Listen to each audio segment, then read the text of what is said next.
Det når I ikke med på. Nej. Tårnby, ikke? Ja. Det er dejligt, jeg skal ikke over tanken her. Det er bare så stik i.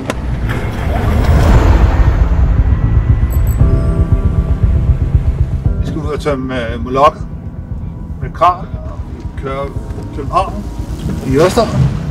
Altså, man er ikke så tung i hovedet, når du er færdig med dagen, i forhold til når du har kørt i en dieselbil hele dagen.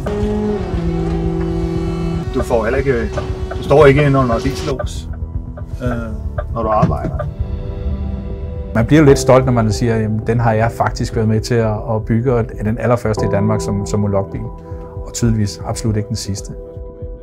Da vi mødtes med ham i morges, så glæder han sig til den her dag sammen med os, men jeg tror også, han glæder sig til at fortælle mig, som har været med i processen, og Scania generelt, og sige, okay, jeg er faktisk rigtig, rigtig glad for den her bil. Og han sagde det jo overhånden, og sagde, at jeg har aldrig haft en bedre bil at køre i. Og der er mange parametre, der går ind i det her, men selvfølgelig er det den støjsvage del, som betyder meget for chaufføren.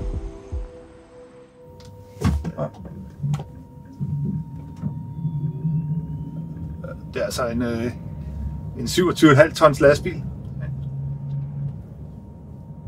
Det er vildt, ikke?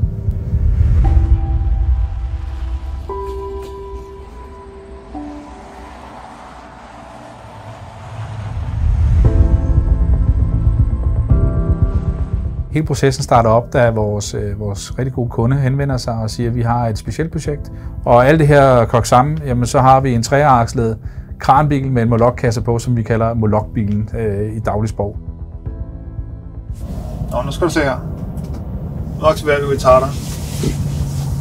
Og så når bremser, som her. Så lader den. Der er omkring 40% tilbage, når turen er slut på en lang dag. Så det er ingen problem. Så er den klar til næste dag. Jeg vil ikke længere kalde det, at vi er i startfasen. Jeg vil faktisk kalde det, at vi faktisk er i en fase nu, hvor vi faktisk er gearet til at kunne følge med udviklingen, som den er nu. Så fremtiden, den er elektrisk, hvis vi kan sige det sådan.